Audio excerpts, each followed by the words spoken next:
नमस्कार दोस्तों, आज की वीडियो में हम बात करने जा रहे हैं अल्सरेटिव कोलाइटिस के कारण, ये क्यों होता है, लक्षण और इसके अलावा इसका कंप्लीट घरेलू उपचार और आयुर्वेदा ट्रीटमेंट किसे कैसे जड़ से समाप्त किया जा सकता है। अल्सरेटिव कोलाइटिस जो होती है ये IBD यानी कि इन्फ्लेमेटरी बाउल डिजीज होती है। ये बेसिकली बड़ी आंत का रोग होता है। इसमें आपका रेक्टम यानी रेक्टम एरिया से लेकर के आपका पूरा बड़ी आंत तक आंतों में स्वेलिंग आ जाती है यानी सूजन आ जाती है, या फिर रोगी को अंदर से आंतों में घाव हो जाते हैं, छाले हो जाते हैं, जिसकी वजह से उसे कई बार मल त्याग के लिए जाना पड़ता है। डायरिया जैसे सिम्टम्स सामने आते हैं। डायरिया के साथ साथ जो स्थूल होता है, जो मल होता है, उसमें म्यूकस आने लग जाती है। कभी कभी स्थिति इतनी भयावह हो जाती है कि उसके साथ साथ ब्लड यानी खून भी पास आउट होने लग जाता है। और कई बार दस्त की शिकायत होने की वजह से रोगी का खाना ठीक से पचता नहीं है, शरीर में ना तो कुछ पचता है ना ही कुछ लगता है, तो उसका वजन भी तेजी से गिरने लग जाता है।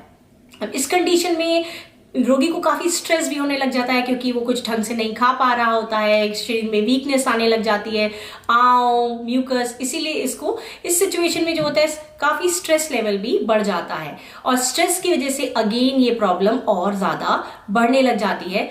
तो एक तो रहा ये कारण। दूसरा कारण जो होता है वो है आपका कभी कभी जो आपकी बड़ी आंत है उसमें ठीक से कॉन्ट्रैक्शन यानी संकुचन और प्रसरण की जो क्रिया है वो ठीक से नहीं हो पाती। आपका मल ठीक से पास नहीं होता, रोगी को कॉन्स्टिपेशन रहने लग जाता है। सालों तक कॉन्स्टिपेशन रहने की वजह से जो मल है वो आंतों में सड़ता रहता है, पड़ा रहता है, उससे बैक्टीरिया इन्फेक्शन होता है और धीरे धीरे आंतों में घाव होना या आंतों में सूजन आना या छाले पड़ जाना जैसी समस्या उत्पन्न होने लग जाती है।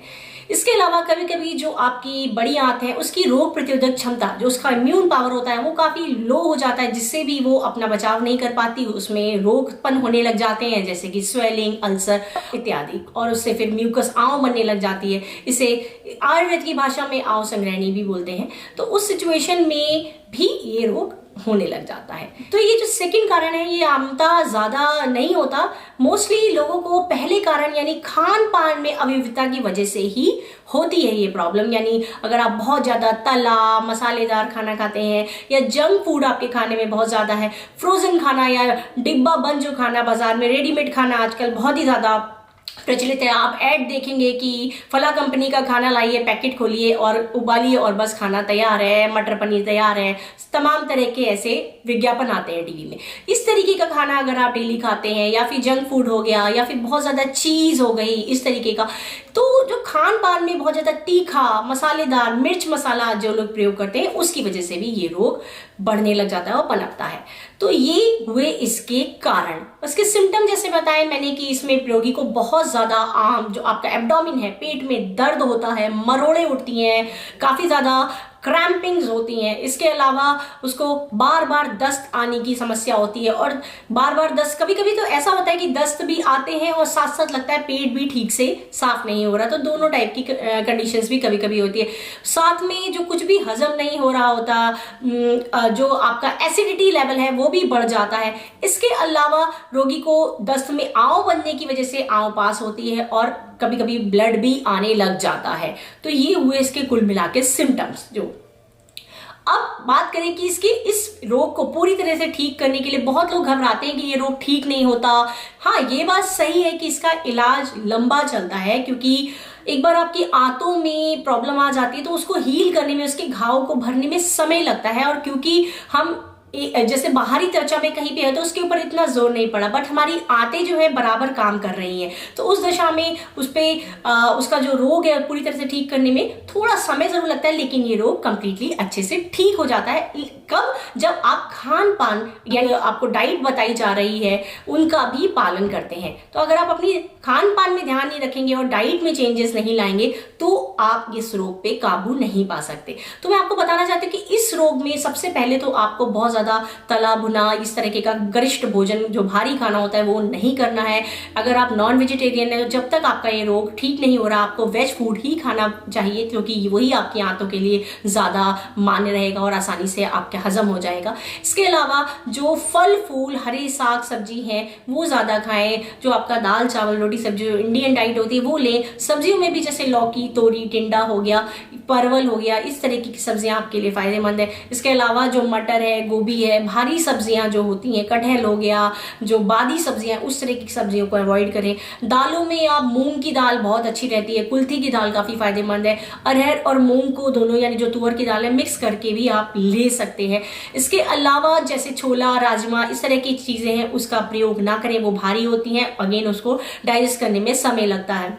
जितना भी रॉ फूड यानी कि जो कच्ची सामग्री है वो नहीं खानी है। किसी भी कीमत पे जो कच्ची सामग्री होती है उसे हमारे पाचन संस्थान को हजम करने में ज्यादा जोर लगाना पड़ता है, इसलिए सलाद वगैरह जो है वो भी हाफ ए बॉयल लेंगे। अगर मूंग वगैरह भी सेवन करनी है तो उबली हुई मूंग का सेवन करें, कच्ची मूंग वगैरह का सेवन नहीं करना है, कुछ भी चीज कच्ची खानी नहीं है।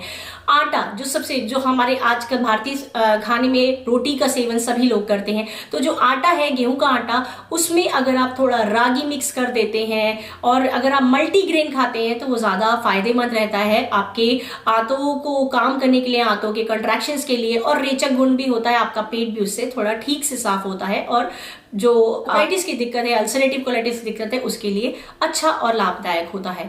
तो आप उसमें या तो रागी मिक्स कर लीजिए या मल्टीग्रेन आटा भी आप ले सकते हैं।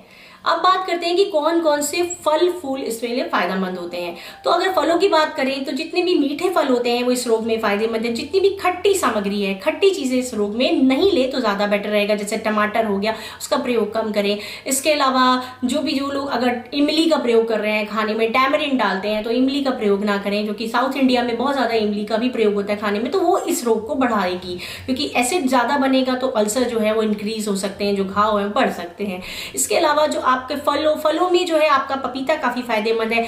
अनार इसके लिए बहुत ही ज्यादा रामबाण काम करता है, इसीलिए बोला गया है कि एक अनार 100 बीमार, यानी कि एक अनार 100 तरीके के रोगों को ठीक करने की क्षमता रखता है। लेकिन अनार जो है वो मीठा होना चाहिए। उसको खाने का भी एक तरीका है, यानी कि आपको पूरा उसको चबा चबा के बीज के साथ नहीं खाना है, आप उसे चूस चूस के खाएं और उसके सीड को, जो बीज होता है, उसे थूक दें या बाहर निकाल दें, तो वो ही आपकी आंतों के लिए फायदेमंद होता है। और एक साथ एक दिन में पूरा अनार नहीं खाना है आप, यानी कि अनार के 10 से 15 दाने डेली चूस चूस के खाना खाने के बाद अगर सुबह शाम खाते हैं तो आपके लिए लाभदायक होता है। सभी हरी सब्जियां इसके लिए काफी फायदेमंद हैं।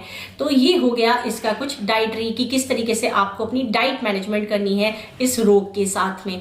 अब बात कर लेते हैं कि इसका घरेलू उपचार, जो कि बहुत ज्यादा फायदेमंद होता है, घरेलू उपचार भी, वो क्या करना है, उसे कैसे कर सकते हैं। तो पहला प्रयोग है, उसमें आपको जो सामग्री चाहिए वो है आपको 50 ग्राम ईसबगोल, जो सत ईसबगोल होता है, ईसबगोल की भूसी, वो 50 ग्राम आपको चाहिए बेलगिरी पाउडर और 50 ग्राम मोटी सौंफ का पाउडर। ये तीनों चीजें जो है बराबर बराबर मात्रा में आप मिला करके किसी भी डिब्बे में, एयरटाइट डिब्बे में बंद करके रख दीजिए और सुबह शाम इसे एक एक चम्मच खाना खाने के आधे घंटे बाद आप गुनगुने पानी से सेवन करें और आप देखेंगे कुछ ही महीनों में आपको आराम मिलना शुरू हो जाएगा। आपका मल भी बंद के आना शुरू हो जाएगा, जो दस्त आ रहे हैं, डायरिया की दिक्कत है, उसमें भी कम हो जाएगा और आंव और जो ब्लीडिंग हो रही है आंव और जो खून आने लग जाता है आपके मल के साथ में, उसमें भी आपको आराम मिलेगा।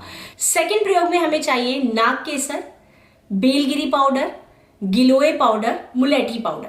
तो इन सभी चीजों को बराबर बराबर मात्रा में लेके, चाहे तो घर में इसका मिक्सर में डाल के चूर्ण बना लीजिए या बना बनाया पंसारी की दुकान से आप चूर्ण के फॉर्म में आप इसे ले आइए और इनको मिक्स करके अगेन एक डिब्बे में रख दीजिए और आपको सुबह शाम फिर से इसको आधा आधा चम्मच जो है इसका सेवन करना है आपको गुनगुने पानी से, या फिर आप ताजे पानी से भी कर सकते हैं, या अगर आप पानी से नहीं लेना चाहते हैं तो थोड़ा सा, जिन लोगों को पाउडर लेने में प्रॉब्लम है, तो दही में मिक्स करके भी आप इसको सेवन कर सकते हैं। तो ये था दूसरा प्रयोग। अब बात करते हैं एक तीसरे प्रयोग की। जो तीसरा प्रयोग है वो है आपका रेडीमेड आयुर्वेदिक मेडिसिन, जो आप बाहर से ला करके भी बनाई ला सकते हैं और अपना इसका सेवन कर सकते हैं। जो अल्सरेटिव कोलाइटिस होता है उसमें की जो नंबर 1 दवा दवाई होती है वो है आपका बेल पाउडर, बिल्व पाउडर। वो बड़ी ही आसानी से आपको किसी भी आयुर्वेदिक शॉप में मिल जाएगा, या अगर नहीं है तो मैं उसका लिंक अपने डिस्क्रिप्शन में शेयर कर दूंगी, आप घर बैठे ऑनलाइन भी इसे खरीद सकते हैं। तो पहला तो आपको चाहिए बिल्व पाउडर, यानी कि बेल का चूर्ण, बेल जो होता है, फल जो होता है उसका पाउडर। साथ में उसमें मिक्स करनी है आपको कहरवा पिष्टी।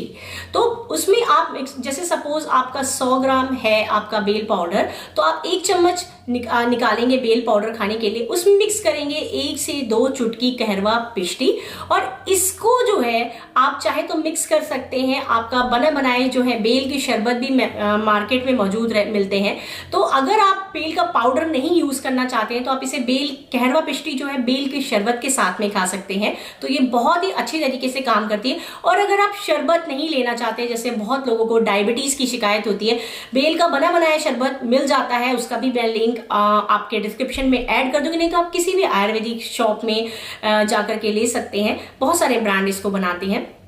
तो अगर आपको डायबिटीज है तो फिर आप इस शरबत से नहीं लेंगे, तो फिर आप उस कहरवा पिष्टी में बेल पाउडर मिक्स करके, बेल का जो पाउडर है 1 चम्मच बेल पाउडर में 1 से 2 चुटकी कहरवा पिष्टी मिला करके आप इसको ले सकते हैं। दही से ले सकते हैं या गुनगुने पानी से ले सकते हैं। और अगर आपको शुगर या डायबिटीज की समस्या नहीं है तो आप कहरवा पिष्टी को चाहें तो बेल की शरबत के साथ उसके साथ भी सेवन कर सकते हैं, सुबह शाम खाना खाने के बाद दोनों टाइम।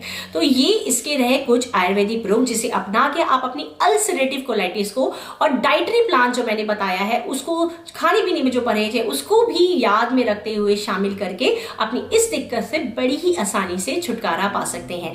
बहुत लोग मुझे कमेंट सेक्शन में लिखते हैं, जो पेशेंट आते हैं वो बताते हैं कि उनका वेट गेन नहीं होता। सिम्टम्स तो 2 से 4 महीने में उनकी काफी हद तक कंट्रोल आ जाते हैं दवाई के साथ साथ, लेकिन उनका जो वेट गेन है वो नहीं होता। तो उससे उन्हें बड़ी स्ट्रेस और टेंशन रहती है। तो मैं आपको बता दूं, जब एक बार अल्सरेटिव कोलाइटिस की समस्या सामने आ जाती है तो आंतों को रिकवर होने में, हील सिम्टम्स तो ठीक होना शुरू हो जाते हैं, लेकिन आंतों को पूरी तरह से स्वस्थ होने में थोड़ा वक्त लगता है। और बड़ी आंती जो होती है हमारे भोजन का अवशोषण करती है, भोजन को एब्जॉर्ब करती है। सो उसको थोड़ा समय दें, आप बिल्कुल टेंशन मुक्त रहे, चिंता रहित रहे, आपका वेट भी धीरे धीरे गेन होना शुरू हो जाएगा और आपका जो पाचन है वो भी अच्छा हो जाएगा और आप फिर धीरे धीरे करके सारी चीजें आप हजम कर पाएंगे। इसके साथ साथ आप जो भी डॉक्टर को वहां पे दिखा रहे हैं, अगर कोई भी दवाई ले रहे हैं तो वो बंद मत करें, वो साथ में जरूर लेते रहे, उसको चालू करते रहे।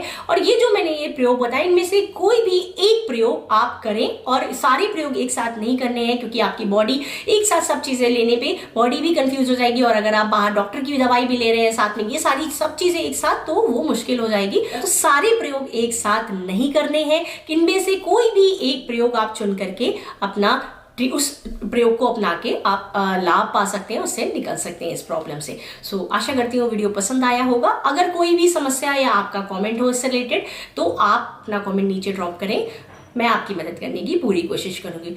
से वीडियो को एक लाइक देना बिल्कुल मत भूलें और अगर अच्छा लगा हो तो दोस्तों से जरूर शेयर कर दें। Stay tuned, stay healthy, take care guys.